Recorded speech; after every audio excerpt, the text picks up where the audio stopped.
We're living in a time now where you can no longer sit on the fence. You've got to pick a side. I see something that's going to come out in a few years, and it is going to come out. They're telling you who it is. It's high profile. Politicians, actors. With the media being so heavily controlled, so we knew what Hollywood was about. That's the indoctrination in our schools at the moment. Oh my life! It's better for us to be wrong, because if we're right, people's minds are just going to be blown. Are we living in that moment, or are we just trying to force something? But then everybody's been duped, because that is the Antichrist.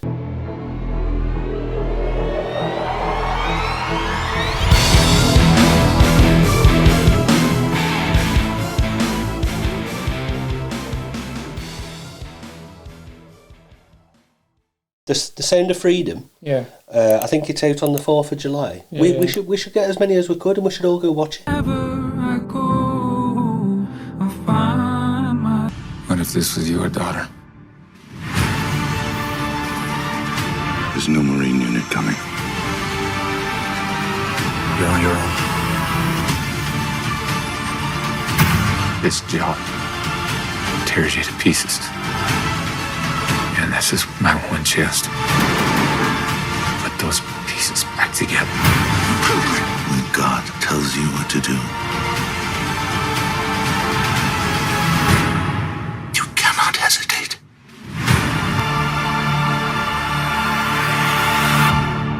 And get see what people are what's called. So basically, it says here, the incredible true story of a former government agent turned vigilante who embarks on a dangerous mission to rescue hundreds of children from sex traffickers. But I've seen the clips, and it's based on a true story, and I think this might be the thing that brings the whole system down.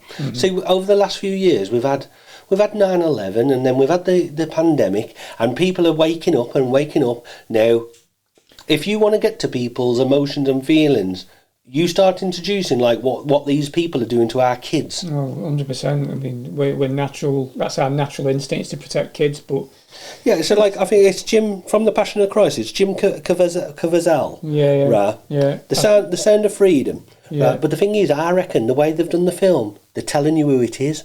It's high profile politicians, actors, famous people. Anne Hesh wasn't involved in this, was she? Because firefighters were trying to help this woman get the help that she needed from the hospital as she crashed. she had that. Obviously, she was clearly took out. Well, they reckon. Let's be honest. Over the years, they had Avicii. They had Paul Walker. They had Anne Hesh. Well, you've got you've got Chris Cornell, and you've got the guy who was singing for Linkin Park as well. They were bringing out stuff about children as well. So that's why it just so happens everybody who's about to mention something has an accent. Look at that DJ off Ellen. Oh, I know. Apparently he was going to say something. Do you think it's interesting as well? I mean, I don't know. Have you seen the latest Rambo? Did you watch the latest Rambo? No. Because that's about it. Behave. Yeah. See, now, I tell you who's really big as well. Mel Gibson talks about all this. Yeah, he's done for years, but they've tried to make him... They tried to destroy him. They tried to destroy him. And I tell you who else has been speaking out lately as well. And when he was younger, he was a really a good-looking actor. And then they destroyed him, and then he had a comeback in some top flipping films. He did the boxing. Mickey Rourke. Oh, yeah, Mickey Rourke. Yeah. So he was saying something. I caught it, and someone just caught him coming out of a building, and he said, look, this could be the thing that brings down... when we talk about people have been lied to, right, all their life, this is the... Well, this is something that's going to... let's be honest. So when you hear about, say, Pizzagate, for example, and you realise they've got code words, and you're talking high-end politicians, are involved in this kind of, not just in trafficking. This is abuse. It's potentially even worse than abuse when we're talking an A word. Oh yeah, look. There's a reason why they need to silence Julian Assange. Oh yeah, right? These people who have come out and tried to speak, they can't have it, right? So they're like rats on a sinking ship at the moment. They are panicking. So suddenly we're having, phony wars. We're having outbreaks of pandemics. I mean, we've got these big, massive organisations like the WHO and the WEF who are clambering to say they're telling you the next big thing that's coming out. But the thing is, it's backfired because people now have lost. There's no trust in it. People have you're just lying to us. Well, people are waking up. I mean, obviously with the media being so heavily controlled, that's where. So something like this is interesting because if you can get people to go to cinemas and watch it, that's quite a powerful thing. Because the Outer Shadows, I don't think you've seen the Outer Shadows. No, I need to watch. So that's really interesting because that was. A former stuntman, and he was in a lot of the big movies, so he knew what Hollywood was about. Yeah, you have to watch it. Yeah, because that's like deep and dark about what's really going on. These are eye-opening things that were coming through over the. So when the pandemic hit, as someone who was doing my research at that point, it was like this was coming to me. So Outer Shadows was one of them.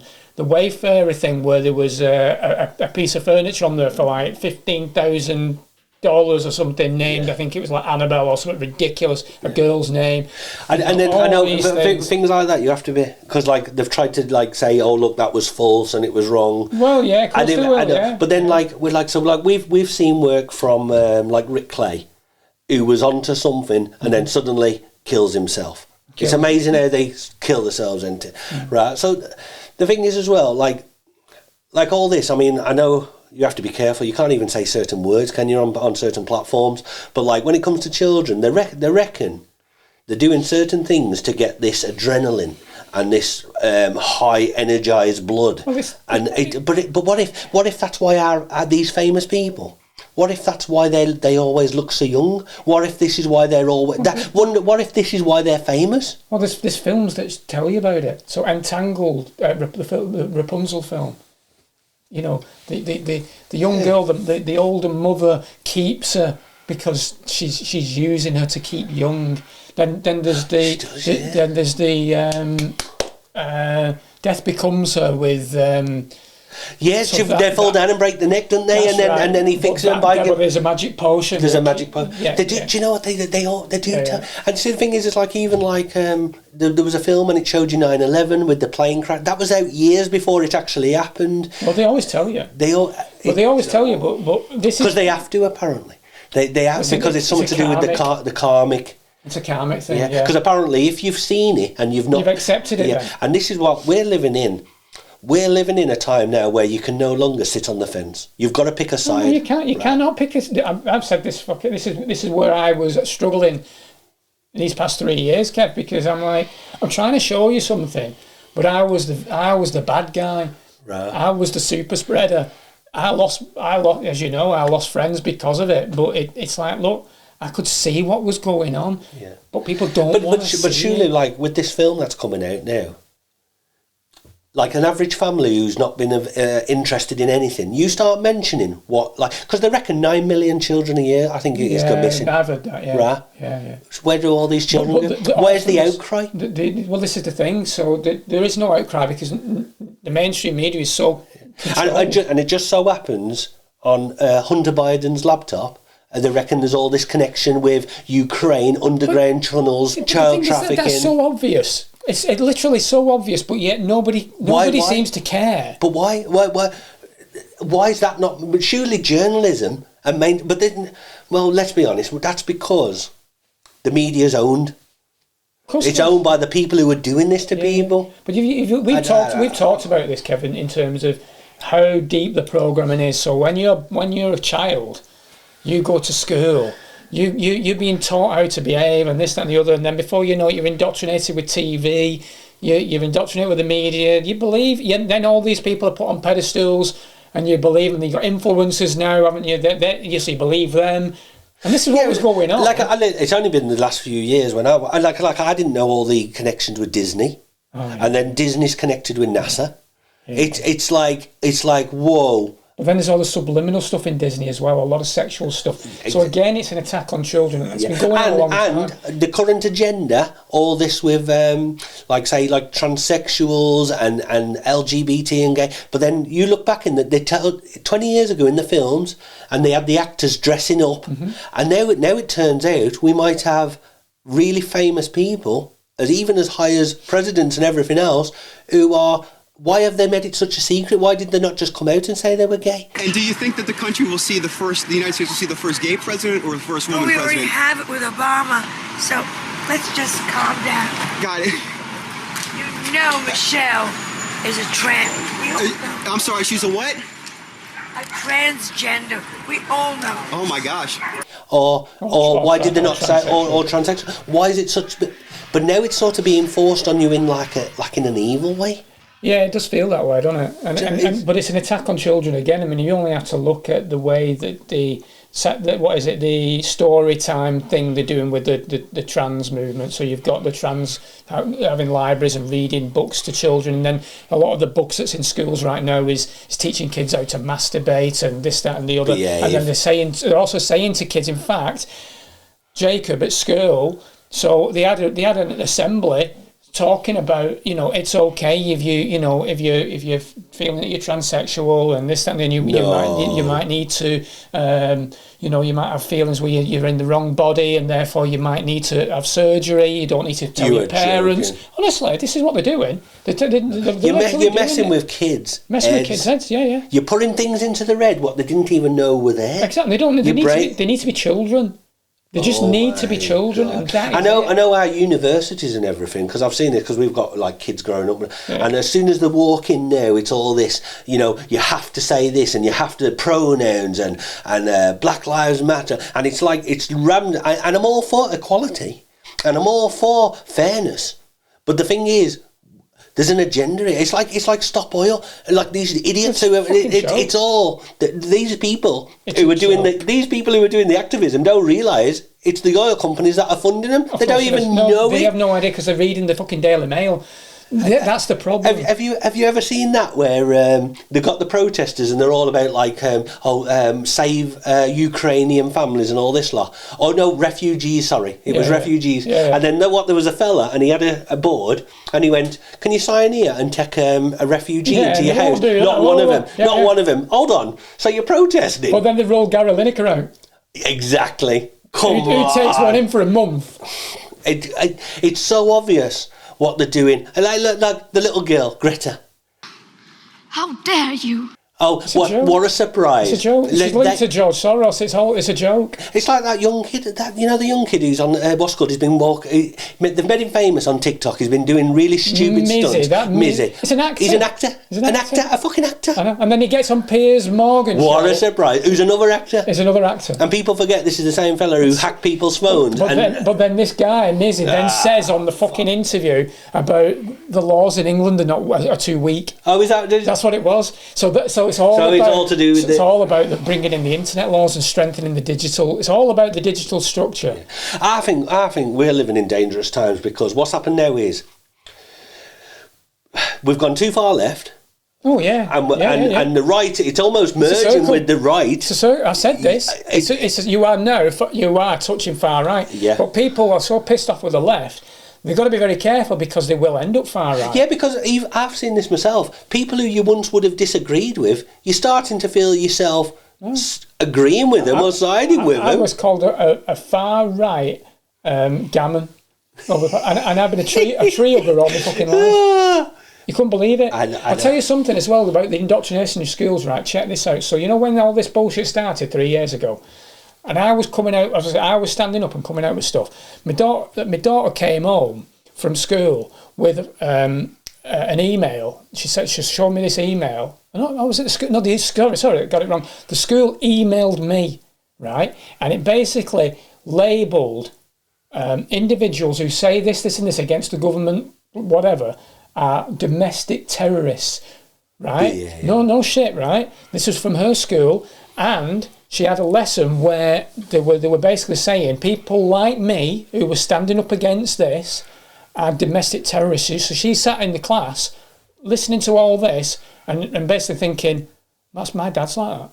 That's what my dad does. That's the indoctrination in our schools at the moment. Oh my life! Honestly, it's unbelievable. I mean, obviously, Maya was laughing because she sees a lot of what I see anyway. So she in her school, so she was coming out with stuff regarding the PCR, right? Because she saw what I was talking about and she agreed with it. Soon as she said anything, all her classmates jumped on her, all of them.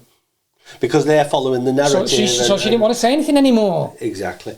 And then the thing is as well, so then you got your own kids thinking I'm nuts. You're the nuts one because you're not going with the grain. Well, I sat her down, Kev, right? I sat her down. I remember it was outside at when we had the pub, and I sat her down and I said to her, "Oh my God, you think I'm crazy, don't you, Maya?" Right? And she said, "I do. I think you're crazy." I said, "Maya," I said, "I'm not being funny." I said, "Believe me, right? I'm trying to protect you. You're my daughter. I see something that's going to come out in a few years, and it is going to come out." Well, hey, let's be honest. Like off camera, when we're chatting and things like that, right? All this stuff, what we're sort of coming across, and all these people. The greatest thing would be better if we were completely wrong. That would be the best result. I always wanted to be. No, wrong, we have to, because if we're wrong, it's better for us to be wrong because if we're right. Well, it's bloody horrible, isn't it? If we're right. People's minds are just going to be blown, right? And I think people are going to be screaming and running around. They're going to not, and we're just going to be sat there going like, we said, right now.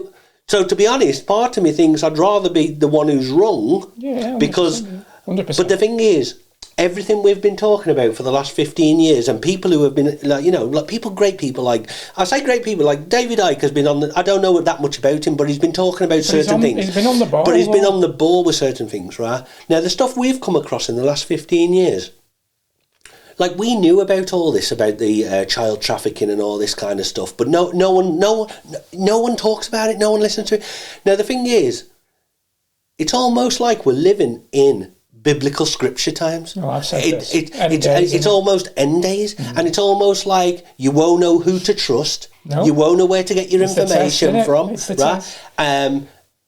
It's a spiritual war. It is a spiritual war. It's an information war and a spiritual war. It is. And now the thing is, even if 50% of the stuff is true, what we're looking into, right? The whole world's going to change. Literally, overnight. Let's be honest though, if it's true what we see and we're looking at this stuff, the world needs to fucking change. Do you know what? We were on about this the other day, weren't we? Right? Because the thing is, right, look, hey, the 2030 agenda by the WEF, right? Yeah. Anybody who's looked at that, like, first of all, you're like, what? First of all, you go, what the crap, like, kind of thing. Then you'll be like, oh, they'll never implement that. Then you start showing them the proof. What they've done over the last 50 years, it's already implemented, it's already in place. Now, the thing is, we've looked at some of this, and you look at humanity, and you look at societies, and you think, would it be the worst thing in the world? We do need change, but the thing is, the people who are implementing these changes are not doing it for the reasons we need it. No. They're doing it for their own purpose. They're not depopulating the world because they want a more sustainable, beautiful utopia world, right? They would have it where there would be so many millions of elite and then a couple of millions of slaves. And totally. That's... But also full of nanobots and bloody hooked to the internet because they control them. That's what they want. Hey, that's another conversation, right? What's called? The other day, we were looking into AI, right? Now, it really affects you, doesn't it? Like, because you're worried. I'm a bit more like, I think we have to move with... No, I get where you're coming from. I do understand it. I do get it. But you can use it for good and bad. Everything can be used for good and bad. So, and I think that's what Elon Musk... I'm worried about jobs. I'm worried about people's jobs right now. I'm worried about creativity. Yeah. I think Elon Musk is what he's trying to say to people is, look, if this is used as a force for good, it could be the greatest thing ever. But it's like a weapon, isn't it? It's like, but if it's used so bad, I don't think people realise what. You know me, Kev. I'm dubious about. I don't trust Musk. I'll be honest with you. I'll put it. You're on a bit record. Musk. I'm sort of. I know. We want a hero. I know, and I get that. I don't trust him. It's like that Neuralink thing. I think it's just been agreed that they're going to start trials on humans. I'll be honest, I think it's against nature for me. Well, I'm looking at it from a positive, right? Because I think on Twitter, I reckon the reason why he bought it is because he's just introduced, and something come out last night, right? So he's bought Twitter for like 46 billion or something. That's like that. right. Yeah. And now he's introduced this thing called free space or something, where I think you can have a 2-hour film. Yeah, you're allowed 2 hours, which is good. That's good. But if he releases this Sound of Silence film on the 4th of July, right? And he also releases The Great Awakening, literally the whole world could watch it. For me, it's like, whoa. Because he's always talked about his concerns. But like, people think the world's getting too big, but in fact, the population is getting smaller. And he's always talked about this. You know what I mean? So I'm a thumbs up kind of guy. Well, I hope you're right. It's like these things. I hope I'm wrong on so many aspects. Let's be honest. I do believe there's good people involved in the battle. You know. I tell you what, if I had to be my concern. This is my concern, General Waskell, right? We should, you know what? We should Waskell. We should get this on camera. You know what I mean? Because we make a great conversation. Waskell. So what we should do? What my worry is, right? Is that Elon Musk teams up with Trump, right? Because over the years, obviously, Trump's been made out to be this big baddie, but now we're finding out everything with the Democrats, with the Bushes, the Clintons, and all this kind of stuff, right? So now my worry now would be, they do this big thing and bring down the establishment. So everybody now thinks they're the new heroes, right? So Elon Musk comes out on stage and he says, I'm a hero, but I'm not the main man. This is the main man. And he brings out... the JFK Jr. And he brings out like Trump. Oh, right. Right? Yeah, and he brings out Trump, and everyone thinks he's the hero of the free world and blah, blah, blah. But then everybody's been duped because that is the Antichrist. Almost, do you know what I mean? Now, because everybody would have that much faith and trust in that. That's the danger we're in, though. That's the test, though. I know. So you've got to follow. You've got to follow. You've got to be within. This is the thing. That's where it comes back to my belief that the Christ is within. So you've got to be your own hero in that respect. But you do. It's like, don't have false idols and all that stuff. People. Like I've said this, right? Like someone said to me, like, if you could just say one thing, to like, if you could do a video or a short, what you could make it go viral, right? What would be the one main message that and it would have to be wake up, wouldn't it? Oh yeah. Like if you could literally say wake up, please, right? And when they say, what do you mean? And you say, look, I'm not telling you anything. I'm just planting the seed. I just want you to look at a few things, right? If you decide then it's a load of crap and go back to do. Can you imagine if enough people to tip the balance woke up? Because if enough people stood up together, the game is over. It's consciousness. It's consciousness, isn't it? Yeah. So if all these people started saying, do you know what? Who said I have to go to school for 16 years? And then further education for 4 years, then work all my life till I'm probably you're enslaved. You're in debt and enslaved, and then all this with mortgages and 3 times. So you're never free. Hell no. And then you retire, and now we've created a system where you have to give your kids everything just to give them a foot in the ladder, if you like. But then basically you die, and then you're like, but you never really lived. No. So how many people? It's just existing. That's not living. That's who really lives?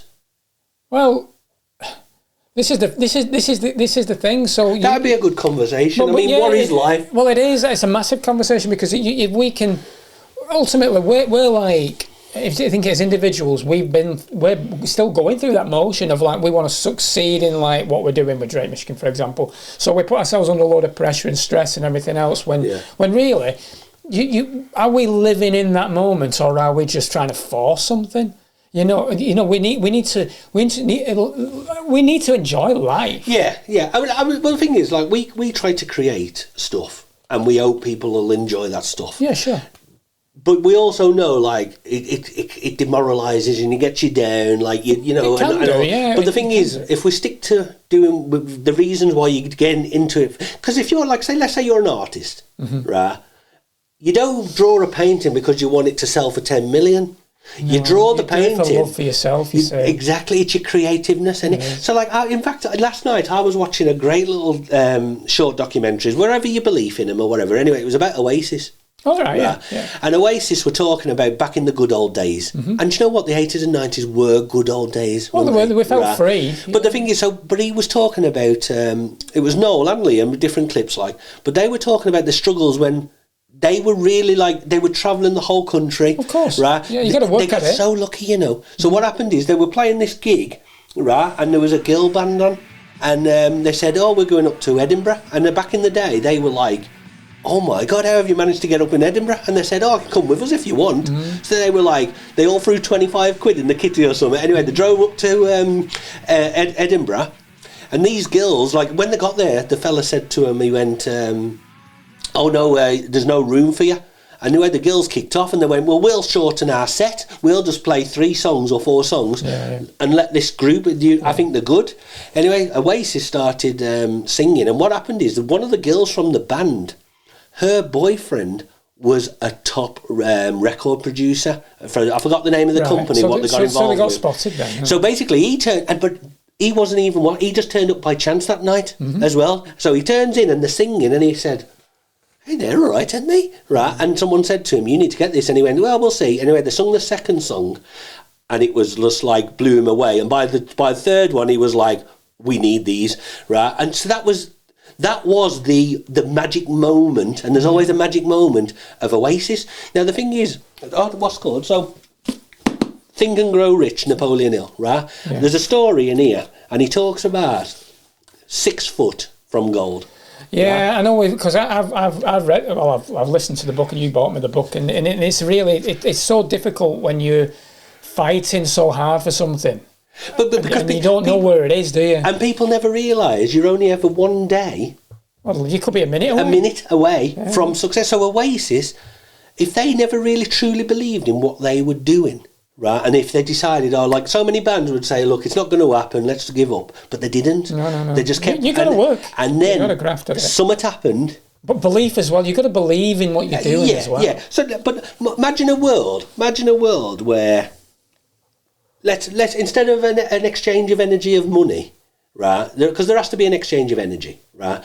But it was goods and services. It was gold or silver, or it was, and then you had people who would just live their life being creators, being musicians, being artists, being architects, being builders, doing whatever. Hence why AI is an issue for me. Because creativity, you could literally say to AI, write me a song. Yeah. Well, who was we talking to the other day? And he said he's going to lose his job because he wrote for magazines and national papers. Yeah, but basically now AI can do it, and it's frightening. That level is so advanced, and that's only what they're showing us as well.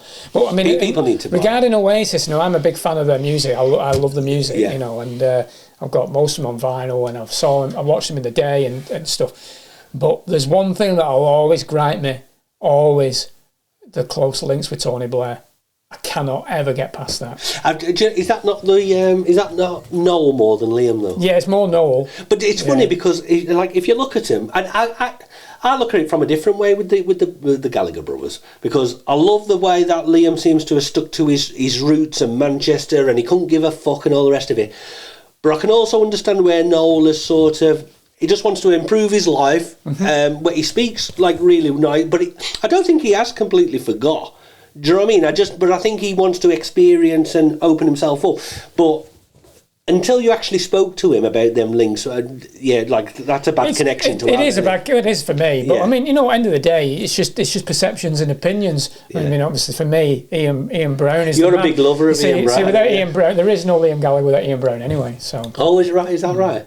Yeah. Oh well. Yeah. So do you know what? And this is the thing. So this is where a lot of people are going to have the hearts broken as well, because when they find out about all this, the corruption and everything else, certain musicians. Oh, it's quite deep when you read Mark Devlin's books. You're like, it's and we've got Mark Devlin coming in. Yeah, he always comes to the festival as well. So. Fucking hell. So do you know what? So like obviously, I mean, Ian Brown's a big one for you because you love him, and also he's passionate and just lately, who's the lead singer of The Who? Is it the Roger Who? Daltrey. No, is it Pink Floyd? Oh, Roger Waters. Roger Waters, because he's just done a thing out in Germany or something. He came out in SS uniform, apparently. Apparently, he was having a big, because he's really passionate about certain things. Well, when it comes to war, because his dad died in the war. Yeah. So he's very passionate about that. I must admit, I love Rogers, and I've seen Roger 3 or 4 times. I'm a big fan, and he was very much pro-Palestine, which was part of where I'm at as well. And he always seemed anti-establishment. But then when you're getting with when you're listening to Matt Devlin stuff, it's a different thing altogether. And Waters isn't quite what he's pictured out. So I think this is the thing where you can take a horse to water and you can plant seed, but people need to follow what they. Listen, me and you, we've said this. How many times have we said, like, me and you are so close, but we're so different? Certain things that resonate with you don't resonate with me. But the thing is, so ultimately, what we've always said is, it's what makes you happy. Definitely. You know what I mean? Yeah, definitely. So as long as you're happy. The hardest thing for me, because I'm happy I've always been happy with music, right? Music has always been my life. I know. And I tell you what, waking up, the music thing, that affects me more than anything. If you're enjoying everything that we're doing here at Drake, Michigan, please subscribe, ring my bell, and let's enjoy this journey together. It did for me because I spent most of my life going to all these concerts and idolising these figureheads, if you like. And then when you wake up to actually what's really going on, I can enjoy the craft, right? I love the craft of music. I can't, like Rage Against the Machine, for example. I love the music. Yeah. It meant something to me. It was anti-establishment. It was like really pulled on who I am as an individual. And then during the past few years, what do? They play a concert to only people. Rage with the Machine, not against. Yeah. It's totally sensitive. Certain things like that would just break your heart, wouldn't it? It was like, well, fuck you, a lot of you. I think even like Adele did something like that, and there was a lot of them who did it. Adele, we need to look into Adele, because Adele, interesting, because she went into Saturn worshipping. She's got a lot of Saturn jewellery and stuff like that. That's right, and the thing is as well. So like when you first saw her, I mean, her voice. Amazing singer. A voice has always been amazing. Amazing, yeah. And I think she broke onto mainstream through like X Factor or something like that. And but you look at her then, and you look at her now, and it's two completely different people. But I understand now. Anybody who does improve their life, I could understand that. Like, you might want to look good, and especially if you go live in America. I mean, they're very big on how you look and your teeth and your hair and plastic surgery. So I get all that. But you just wonder of how many, because when you see an interview with her, she seems to have still kept some of her Cockney roots, and she seems down to earth. And you'd want that, wouldn't you? Because I would like to, like if you said to me Adele, I would say, oh, I like Adele. Mm-hmm. But then when you start bringing up all this connections with the Saturn Cube and the worshipping, and the same with Katy Perry. Mm-hmm. So at some point, were these people offered a path of like sort of immortality, or you can be on top and have everything, right? And also as well, we don't know at some point, what if these people got blackmailed? Well, there's two sides, isn't there? Because let's be honest, what if someone come and said to you now, right, look, I've got these photos, or we're going to set it up in such a way we'll ruin you, or we're going to do something to your wife and your kids. Look at Amy Winehouse. Look how her life disintegrated and she became one of the 27 Club. That's another major topic. It's a massive topic, massive. And all that with Kurt Cobain, the Foo Fighters, well. There's massive subjects. Oh, it's huge, and I'd love to get deep into all that stuff. I would love to deep dive in that. Do you know what? We'll have to watch. We don't get a knock on the door by someone. If I could miss it or kill myself. The thing is, though, I think if you were doing this 10 years ago, you might have a knock on the door. I think what's happening now, though, is people are waking up. Yeah, so there's more and more and more happening now. So what are they going to do? Knock on all our doors? Yeah. No, I think as people would literally say, "Hold on, what's like this? This is a big thing. What's happening in the news?" So there's a prominent doctor who was talking about certain things, wasn't there? And then suddenly he actually can't remember his bloody surname. But he did an interview where he said he went on CNN and he went, "Look, they've poisoned me. Yeah. I don't know what's going to happen." Yeah, and then 200 times the level of and two weeks later he's dead. Yeah. But the thing is, this is what worries me. The media are not covering that. No one's talking about it. No. But anybody who puts the dots together, come on, what?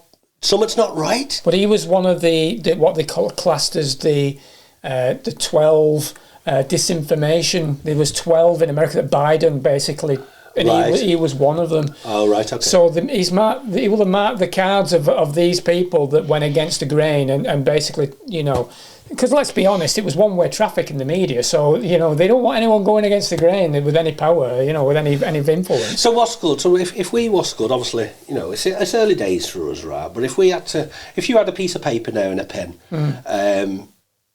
who are the kind of characters or people that would really mean a lot to you? Because I know you're a big lover of Santos Bonacci. Yeah, I'm a big admirer of Santos. And you've already secured Mark Devlin. Yeah, I made up with that because they would be top 2, and I got Mark Devlin, and then Santos started following us. Unbelievable. And we already know. Let's be honest. I think if ever you got to meet Ian Brown... Oh, I've been made up with Ian Brown. And also, because obviously with our music festivals coming up and next year, that would be like I think that would be you complete, wouldn't it? I know, there's always another bit. Is that? You have to find someone else. It's funny because you asked me like, who else, first of all, who else would you want? So you In terms of talking on our podcast? But yeah, because ultimately you want people who really elevate. Yeah, I think that... There's people that I've begun to admire. David Icke. I'd love to chat to David Icke, but let's be honest, he's instrumental on my awakening anyway, and I would imagine thousands upon thousands. I've got to be honest, I know he's done loads of stuff and everything else, but if I was having an interview with someone like David Icke, or even his son Gareth, right, or Jamie, I would be more interested in. And I've said this because I come at it from a different angle to you. I would be more interested in just saying, "How are you? How are you, Dave or David, whatever?" And I would just be and basically, how did your life get turned upside down? Because I went through that with my spiritual awakening. So I would just be more in case of look, I know how painful it is, and I would just want to know how the person is. I know that be a lovely chat. That'd be great. He might want that. So well, the thing is, I know they talk about all the books and all this and all whatever, right? Because we had Mark Holly on and all that, but. For me, I just want to have a coffee with the person and say, "How are you?" I'll be up for that. Do you know what I mean? And then Gareth, I think I know he's with Iconic and that, but the thing is, he's a musician. Yeah, he is, yeah. So would that not be a better conversation to say, "How's the music?" Well, we could try and get him on the festival. I know, yeah, it'd be great, yeah. And do you know what? Matt Letizia and I'd love to chat to Matt Letizia. I'd love to do that, but I'm not paying.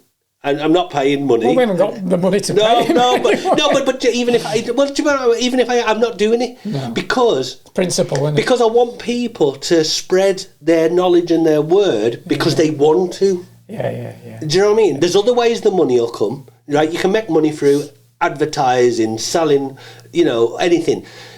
But sharing your knowledge and what you know, that should be. Oh yeah. I don't know. Maybe I'm wrong. Maybe my opinion will change I don't know. I know people need to make money, but I think the information is more important than the cash. To be honest with you, because look what we do here at Drake, Michigan. If we bring someone in here, we spend the day with them 7 hours, right? 7 hour club, they call it. The 7 hour club, but because do you know what? You can't. How do you get to know somebody and have the conversations in 50 minutes? I'm not interested. I want to, when they leave here, I want to be able to pick up a phone and say, next week, how you doing? Are you all right? Yeah, you become friends, it's a relationship. And then if they're going through a bad period, they can get on the phone and say, Kev, can you help me out? Of course I can, what do you need? Exactly. Do you know what I mean? That's the way humanity should be. Well, that'd be nice, wouldn't it? It's community, isn't it? People like Mike Eden. Oh, yeah. I would love to speak to Mike Eden. Is he So he was number 2 at Pfizer, wasn't That's he? right, yeah. So, but he got this was like a big red flag for me in terms of wake up, people. You can see if someone like Mike Eden can get thrown off Twitter as he did at that time. Come on, guys. There's something going on here. Do you know what I mean? Anyway, he's been amazing through this past few years. There's obviously loads, but Jeff Berwick from the Dollar Vigilante, I've become a bit of a fan of Jeff Berwick because I'll be honest, if anyone's kept me sane over the past few years, it's Jeff Berwick with his walk and talks. Because it's funny because obviously. Do you know what my missus, right? It's probably because I was poor as a kid. So my missus says to me now, she says, Kev, you're a snob, right? And I don't believe I am, but in some ways I probably am, right? You just want nice But things. so like, it's funny because we did a list, didn't we, of like people you wanted and people I wanted, right? But you have to set goals. You have to set. So like, I think on my list, like I was like, Donald Trump. It comes from China.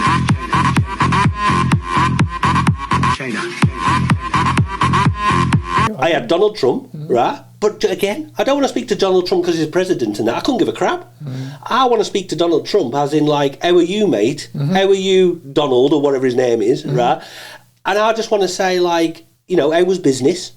What? I just want to get to know how the person is. Yeah, I get that. Not what they are. About Do you know what I mean? So like Jordan Peterson, right? Fantastic talker, very eloquent, very educated. These people are like so educated, but I find that fascinating. I could understand why women find that attractive. Do you know, like in a man, like kind of thing, because I love that. Now I'm not blessed with that high IQ. You know what I mean? But you don't need to. No, but everything's inside. Isn't but it? I would love to have that conversation with him and just say, look, how are you? Kind of again. Who else did I have on my list? I had. You've got all the big heads, haven't you? I had what you'd class as the big ones. I mean, again. But that's good. I admire you for that because I'm. Would I talk to? I'd love to talk to them, but they're not on my aspiration list. You know. No, what I mean? well, this is the thing. I don't have idols. So, for me, it's like literally, if someone like Trump pulled up outside here at the offices with all his, well, I would just literally, do you want a cup of tea, mate? Just at all, no, not at all. It comes from China. And sit down. You'd have to have a good cuppa. Do you know what? He'd get a Drake Michigan mug, just like everyone else. And I'd say, have a seat. Do you want a McDonald's? We'll order you one. Because he does like a burger, doesn't he? Right? Because it's like this. Me and my mate Sean are like this. If I met the monarch and the royalty, I wouldn't call someone sir. I wouldn't meet him now. But I'd have nothing to do with Well, I've said that as well. I wouldn't go on certain TV stations. I just wouldn't. Because I'm just not doing. But I wouldn't call someone sir. I have respect for someone who's done well. I've said this. I will never bow to any other human being. No. Because do you know what? We all go to the bog for a shit. Yeah. Right? We all come into this world with nothing. We all leave this world with nothing. That's something we need to talk about as well. Because when people realise, when you become attached to stuff, you actually put blockages in your life. You need to have no attachment in life. I know. You just need to let everything flow. Like law of attraction is a big thing for us, massive. Teaching people that you can have everything, but outside forces have stopped you by. But again, the indoctrination, but also fear, because you put him in fear throughout your life in various ways. So fear can put that block, paranoia, stress. It can stop it. And because we've both had periods of our life where we've had absolutely nothing and struggled, and then when we've put our faith and trust in the big fella upstairs and the law of attraction, suddenly our life changed. Oh well, I can go back to again last year. I fell ill, lost the pub, 20 grand in debt. I couldn't get myself. I couldn't do anything really, and it was a shame and guilt. I was crying a lot. I was like, how am I going to look after my family? But then there was a point where I spoke to this guy in Scotland who helped me out, and he said, "Why don't you just trust the universe? The universe has got your back. Just let it go." And I was like, "Let it go." So how am I going to do that? But I just went, right, you know what? I'm just going to rest. I made a conscious decision to go, I'm doing nothing now for a period of time. And then you rang me out of the blue. And do you remember at the very start when we said, it's time? Yeah. That was our key word. And it was. It's time. And it still is time. Yeah. And this is the time. Mm-hmm. And then, so it's time, let go, trust. Do you know what I mean? Yeah. Pick a side. You can no longer sit on the fence. Can't. Are you in the light or are you in the dark? Are you in the good or are you in the bad? Because if you're sat on the fence, you're still playing the game. You are, yeah. You're worse. Yeah. And in fact, I know people don't like it because sitting on the fence, you could say, oh, you're condoning it, and people hate that. No, yeah, right. Make a decision. They hate that. But the thing is, everybody's got a role to play, and people need to just, even if you just say, look, okay, I'm not into it as in, I'm not like you are, I'm not ready to spread the word, but as long as you've opened your eyes and said, whoa, I didn't know that, I think and then you start heading in your consciousness towards... Yeah, that's so important. I think so. A lot of people have said this, and they could be right, this is World War III. It's been going on a while, and you wouldn't even know because it's a silent But war. is the Great War the war of spirituality? Even spirituality and science and everything. I mean, it's supposed to merge, but it's a great battle. Because science has become a religion over the past few years to trust the science stuff, and became oh hail, and like Fauci was giving it I am science, you know, and it's just but people have forgotten the connection to source. When did we become so indoctrinated where we suddenly give all our beliefs and powers, if you like, to the people who are making the decisions, that must be right? Because ultimately some of the things that are illegal today were illegal 20 years ago, and vice versa. Some things that were once legal are now illegal, right? Yeah. So suddenly, hold on, so it's like the Bible. It's an inversion. It's like when people are like, so you've had the Bible read to you in churches for hundreds of years, then suddenly it doesn't suit the narrative of society. So suddenly now we're going to change the laws, or we're going to, and that's how does that work? So there's definitely an attack. For me, there's been an attack on humanity and on the Creator in this period. What if the biggest thing what they're trying to do, and this is just what if, I'm playing a game, what if their biggest agenda is to try and stop you connecting with the Creator, right? With God. I think that's what it is. And they want to eradicate that, so you put all your faith and trust in 100% technology. In technology, science and technology, and maybe we're at a pinnacle point in humanity's time again, because I think it's happened before, where this is the Great Reset. We're living in a time now where basically, because if too many people woke up, maybe that's when they have to press the button. I've just been thinking while you're talking, then I'm thinking, right, well, imagine this. So in Revelations, they talk about the number of the beast, the only way you're going to be able to buy food, for example. So that's a massive test. You think about the fact that if you couldn't buy food for your family without taking something you didn't want, that's a big test. Now, are you gonna stick with God on that side of thing, or are you going to put a chip in your arm? That is massive, isn't it? Because this is it. This is the thing now. Until it actually affects you individually, and you're put to that test. Like, what if some people come knocking on your door and they said, if you don't do this, we're taking your kids? Because this has been mentioned in some countries. This was going on in the past few years. They were literally going door to door. Now the thing is, what do you do then? Do you comply and say, well, you must be right then, and hand your children over? You got to fight. I'm not being funny. I'm not being funny. We cannot just keep bowing down to ridiculous rules when they put people in states of fear. You literally can't. And then, see, it opens up so many cans of worms, because then what you've got is your police and who are following what they're told. But when do they wake up? When do they say, hey, hold on, I'm not beating an innocent bystander. He's only trying to get to work, and these people have stopped him. And you want people to connect with the souls effectively. Like, come on, guys, let's have a look at the morality. We've all got that inside us. Whatever the law, the rules are coming down from the establishment, let's have a little bit of a connection here and have a think about it, because Kev has got a family. Just because he isn't going to do this, and this, come on. You can't just beat him up or arrest him or take his kids off him for that. Would you have Bill Gates on the couch? No. Would you have Tom Hanks on the couch? No. I'd have him strapped up in my container and I'd say, how do you like it?